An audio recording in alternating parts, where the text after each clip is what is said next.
বৌভাতের অনুষ্ঠানের খাবার খেয়ে অসুস্থ অনেকেই। আনন্দ উৎসবের মাঝেই এই ঘটনায় হুলস্থুল কাণ্ড ভরতপুরে। অনেকে ভর্তি হাসপাতালে। জানা গেছে বৃহস্পতিবার ভরতপুর থানার দেচাপাড়া গ্রামের বিয়ের অনুষ্ঠানে আমন্ত্রিত ছিলেন অনেকে। দুপুরে খাবার খাওয়ার পরই অসুস্থ হতে থাকেন আত্মীয় স্বজনরা। বাড়তে থাকে অসুস্থের সংখ্যা।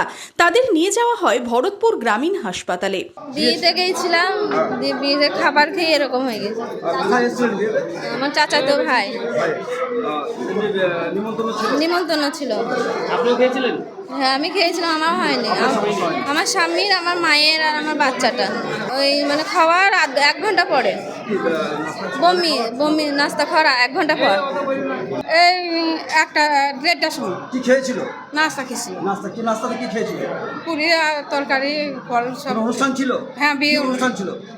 বিয়ের অনুষ্ঠান। সকালকার খাবার, দুপুরে খাবার খায়নি কেউ। এটা আপনার কে হয়? আমার মেয়ে কি নাম? আয়েশা সুলতানা। হ্যাঁ, কি হচ্ছে? বমি হচ্ছে আর পেটে লাগছে। পেটে লাগছে? হ্যাঁ। শিশু থেকে বৃদ্ধ অনেকেই অসুস্থ হয়ে পড়েন। 3 জনকে পাঠানো হয় কান্দি মহকুমা হাসপাতালে। মনমোহিনী হেলথ কেয়ার, স্বাস্থ্য সেবায় অটুট শ্রেষ্ঠত্বের শিরোপা। জেলায় প্রথম robotic knee replacement, cardiology with cath lab, neurosurgery, specialised trauma unit থেকে স্মাইল ট্রেন, একগুচ্ছ পরিষেবায় নিয়োজিত। Manmohini health care, quality care with personal touch, Baharampur শিল্প তালুক।